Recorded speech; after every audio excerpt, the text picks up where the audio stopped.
사도신경으로 신앙 고백하심으로 9월 18일 수요일 아침 예배를 하나님 앞에 드립니다. 나는 전능하신 아버지 하나님, 천지의 창조주를 믿습니다. 나는 그의 유일하신 아들, 우리 주 예수 그리스도를 믿습니다.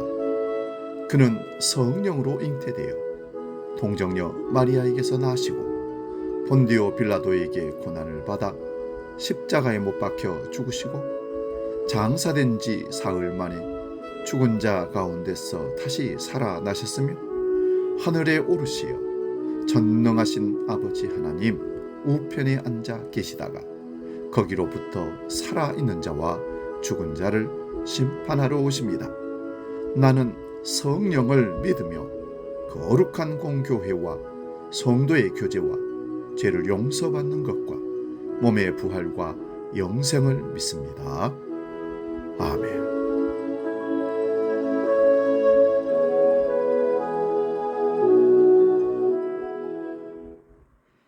찬송가 353장 십자가 군병되어서 함께 찬송합니다.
오늘 우리에게 주시는 하나님 말씀은 신약성경 히브리서 12장 5절에서 13절까지 말씀입니다.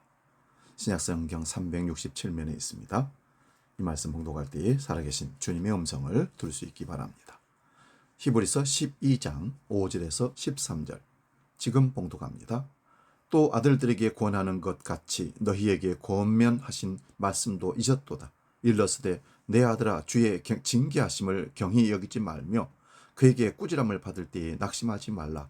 주께서 그 사랑하시는 자를 징계하시고 그가 받아들이시는 아들마다 채찍질하심이라 하였으니 너희가 참음은 징계를 받기 위함이라.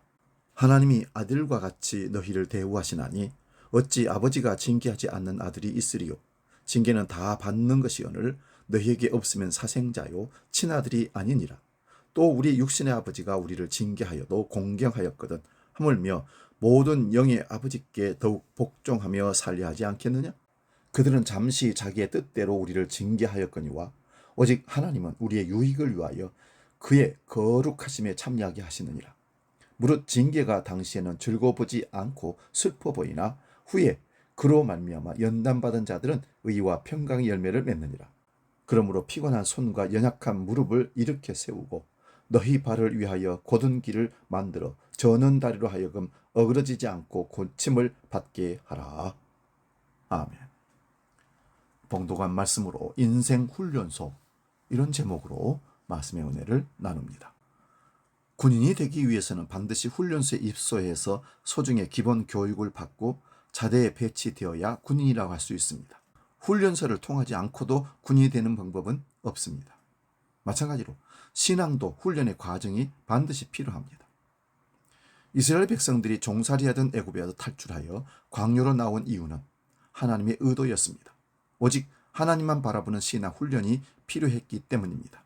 광야 40년이라는 긴 시간 훈련을 통해 하나님의 언약 백성이 되어 가나안 땅에 들어가게 된 것입니다. 우리는 하나님을 바로 알아야 합니다. 하나님을 잘못 알면 모든 신앙생활이 헝클어집니다. 하나님을 알아가는 것은 그리스도인에게 일평생 이어지는 과업이기도 합니다. 오늘 본문 말씀에 따르면 하나님은 우리를 징계하시는 아버지로 표현하고 있습니다. 징계는 훈련을 의미합니다.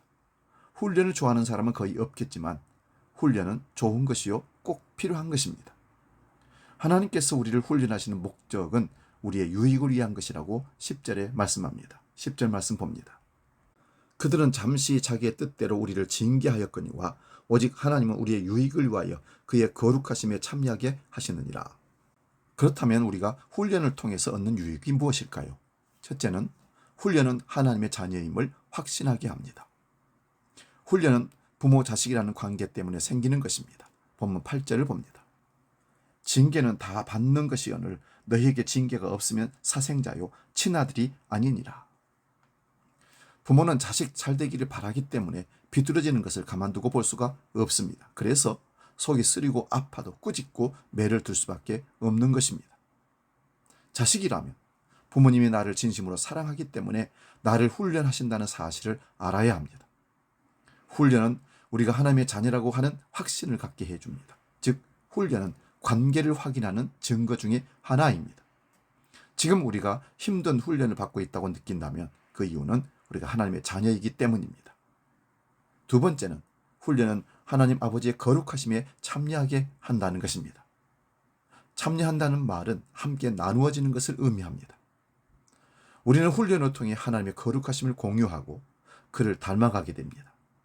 거룩함에 이르려고 하면 불순물을 제거해야 합니다. 그래서 연단이 필요합니다. 연단이란 말은 옷을 벗고 맨몸으로 운동하는 것과 관련이 있습니다. 훈련할 때는 모든 무거운 것과 얽매기 쉬운 죄를 다 벗어버려야 합니다. 세상의 염려와 재물의 유혹과 기타 욕심과 같은 무거운 것들을 버려야 합니다. 이런 것들이 우리 마음을 짓눌러서 하나님을 바라보지 못하게 하고 말씀에 깊이 뿌리내지 못하게 하며 자라지 못하게 하는 것입니다. 이것을 버리고 달려야 합니다. 셋째는 훈련은 우리로 하여금 의와 평강의 열매를 맺게 합니다. 11절 말씀 봅니다. 무릇 징계가 당시에는 즐거워 보이지 않고 슬퍼 보이나 후에 그로 말미암아 연단받은 자들은 의와 평강의 열매를 맺느니라. 의와 평강의 열매를 맺는다는 것은 하나님 앞에 바르게 서고 하나님의 뜻과 목적에 맞는 생활 방식과 태도를 갖추게 되는 것을 말합니다. 우리가 훈련을 잘 받으면 하나님 앞에서 당당해지고 사람 앞에서 떳떳해집니다. 그리고 우리 마음의 평화가 넘칩니다. 이웃과 화목한 관계를 맺습니다. 이 평화가 우리 마음 가운데 넘칠 때 우리는 진실한 마음에서 우러나오는 사랑을 실천할 수 있는 것입니다. 이것이 하나님의 자녀된 우리 그리스도인들의 삶이요 교회의 공동체가 보여줘야 할 모습입니다. 사랑하는 성도 여러분, 하나님은 우리를 훈련하시는 분입니다. 이 세상은 영적 훈련소와 같고 우리의 삶은 일련의 훈련 과정입니다. 훈련은 언제나 힘들기 때문에 다들 쉬운 길로 가기를 원합니다. 하지만 어느 시인의 시구처럼 쉽게 갈 수 있는 길은 모두 내리막길입니다. 우리는 내려가는 자들이 아니라 천성을 향하여 올라가는 자들입니다. 그러므로 우리 모두 하나님처럼 온전한 자들이 되기 위해 주어진 훈련 과정을 잘 이겨낼 수 있도록 서로 격려하고 세워줘야 하겠습니다. 우리 모두 주님 오시는 그날까지 예수 그리스도의 장성한 분량에 충만한 데까지 자라가는 하나님의 자녀들이 되시기를 축원드립니다. 기도하겠습니다. 거룩하신 아버지 하나님, 인생 훈련소에서 훈련받고 각종 원하는 위치에서 사명을 감당하듯이 신앙 훈련을 잘 받아서 하나님이 기뻐하시고 온전한 뜻을 분별하고 하나님이 우리에게 맡기신 사명을 감당하는 주의 백성들 되게 하여 주옵소서. 훈련을 달게 받게 하시고 훈련을 받을 때 원망하거나 좌절하거나 낭망하지 않게 하시고 오히려 내가 하나님의 자녀인 것을 드러내면서 하나님의 거룩하심에 참여하고 하나님의 의와 평강의 열매를 맺게 하여 주옵소서. 이제는 주기도로 함께 기도합니다. 하늘에 계신 우리 아버지, 아버지의 이름을 거룩하게 하시며 아버지의 나라가 오게 하시며 아버지의 뜻이 하늘에서와 같이 땅에서도 이루어지게 하소서. 오늘 우리에게 일용할 양식을 주시고 우리가 우리에게 잘못한 사람을 용서하여 준 것 같이 우리 죄를 용서하여 주시고 우리를 시험에 빠지지 않게 하시고 악에서 구하소서. 나라와 권능과 영광이 영원히 아버지의 것입니다. 아멘.